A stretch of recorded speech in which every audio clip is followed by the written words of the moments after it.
Our second guest is James Renwick Manship, is best known as a poet, an author, and reenactor of George Washington, whom he has represented to tens of thousands of people in Virginia and across America, with a special emphasis on the faith and character of the father of our country. I don't know, James, whether to address you as General or as Mr. Manship, but welcome to Valley Faith in Action. James, it's good here. Thank you. And just to anticipate for our viewers, we're going to hold James over, and we're going to have a special edition with him representing George Washington that will air for you in several weeks. So let's get started about the Tea Party, movement. But before we start about tea parties in general, James, I want to start with you. You are a reenactor for George Washington. He's a historical figure over 200 years ago. So what brought you into the politics of today?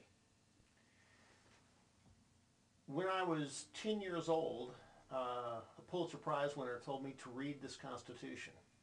And the reason he did that was in 1938, he witnessed the Austrians vote away their written constitution for the promises of the new government, the Nazis. How far are we in America away from that? Because people don't know what's in this Constitution. So that was 10 years old. You were introduced to this concept of constitutional government, and where did that take you to today? Well, I then joined the Navy, where I pledged to protect and defend this Constitution. And then in 1979, because of all the disasters that happened in the world in 1979, I got out of the Navy and got involved in politics, used my computer skills to design a computer system to manage campaigns, and have been in the political process since 1980, basically. I then managed a congressional campaign, and I saw that even the candidates didn't know the Constitution. And I saw that the only thing I could do was to teach the next generation. So that's why I do George Washington. When did you start doing George Washington? I started studying him when I got out of the Navy in 1988. And I then discovered his prayers at Princeton Theological Seminary Library in 1994. And I said, I've got to let everybody know about that. And about the same time, I did a biblical study of the Constitution and wove those two things together.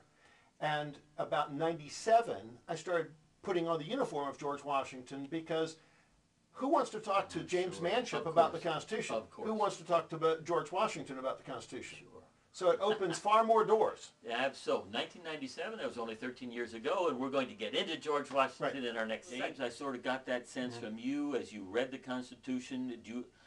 What would you describe as one or two of your major concerns for America today? The absence of knowledge of this miracle in Philadelphia, this gift of God to mankind for godly government that we were given through an incredible assemblage of people at that Constitutional Convention, presided over by George Washington. But there were so many other people. And that is a gift to America and the world. There's something like 175 nations in the world that have copied some part of our Constitution. That is an impact that transcends continents and centuries, transcends space and time, and yet most Americans are clueless about its majesty and its great gift. Okay, James, Suzanne has mentioned particularly life, specifically spelled out in the Declaration of Independence. You may have more to say on that later. But James, constitutional government is sort of an abstract concept. What specifically do you see in the Constitution that you see endangered today?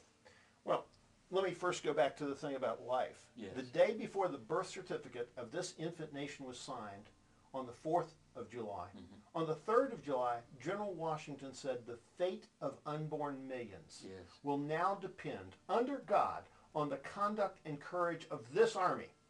This army means you and me and every one of us. We are the army that must protect the innocent. That is the meaning of liberty that America shields and presents all around the world. We are the beacon of hope for the whole world.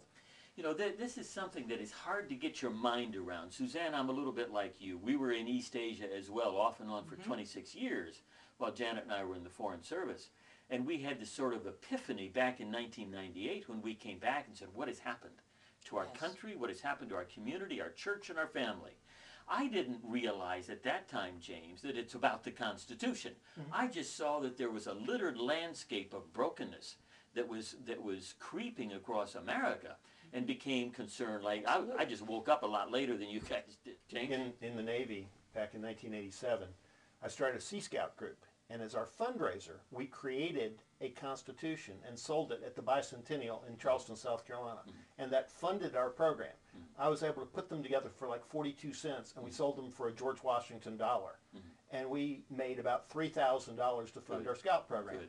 I've been trying to get youth groups to sell Constitutions because they'll read it and they'll make money to do the concept of being all grayheads, though I'm partly or mostly there. I have photographs on my Facebook page, Statesmanship, and I just posted the other day like 200 pictures, and I would say you would see, you know, pictures worth 1,000 words. I've got hundreds of pictures up there of little kids and, you know, teenagers and older people and middle age. It's one of the most exciting things I've seen in 40 years in politics, because you've got a wide spread across the population, black, white, Asian, Hispanic, everybody is out there.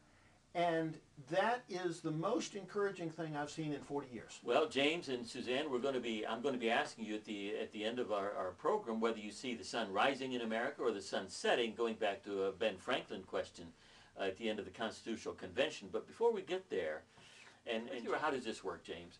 I know that faith is a motivating factor in my life, and I know it was a motivating factor in the life of George Washington. I say I live in GW, in God's will. Okay? Now, I see that, I say I'm not a rebel, and I'm not a radical. I'm a revolutionary. And I seek to revolve America back to where Jesus is on top.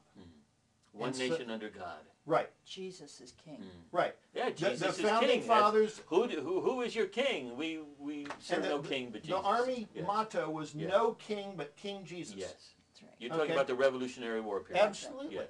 And the point is, we've put him out the back door. We've got to bring him back into the center of our lives and the center of our hearts. And George Washington said, direct my thoughts, words, and work. Daily forge me more and more into the likeness of thy Son, Jesus Christ. What better daily motto could you have? And how many political leaders today would suggest that might be our motivation today? Suzanne, you've been in the